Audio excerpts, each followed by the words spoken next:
There are 3 unit shapes below. Which of the shapes below can be tessellated? Now, to pick whether they can be tessellated, right, means that they must be able to stack on top of each other, or stack left and right, or stack some sideways diagonal, and there must be no gap in between. Let's just redo this one first. Now for this one, right, I'm just going to draw out, I'll go draw out the simple diagram over here. So it's going to look something like this. Now, can this be stacked if you draw it upside down? If you draw it upside down, right, wouldn't it be like that? Correct? Okay, wait, let me change the focus a bit. The focus a bit off. Yeah, okay, so this will be better. So, and then, right, so this one is the upside down of this one. So the next one, right, would be this one. So it will just carry on forming like this all the way. And then the top and bottom, right, you see this one is flat, so you can just stack on top of each other. So for example, it can stack like this.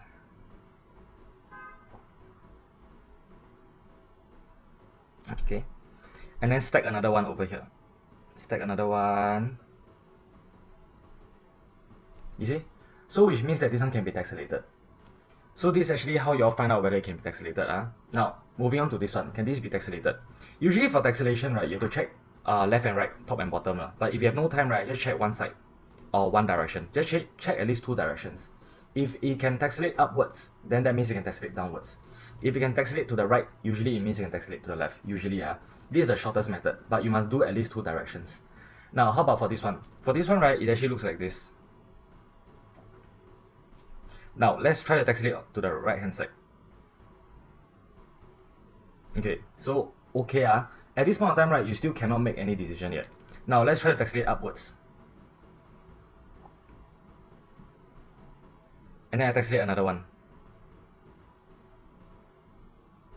Do you realize that no matter how I shift my shape, right, there will always be open space? See, all these are open spaces, right? Which means that in between here, we'll always have open spaces. Which means, right, no, this one cannot be tessellated. Okay? So for this one, right, any answer with a B will be wrong. So we're going to use elimination method. So option 2 will be out because got B. Okay? Then option 4 will also be out.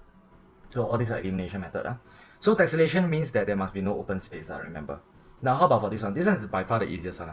Because it looks like this.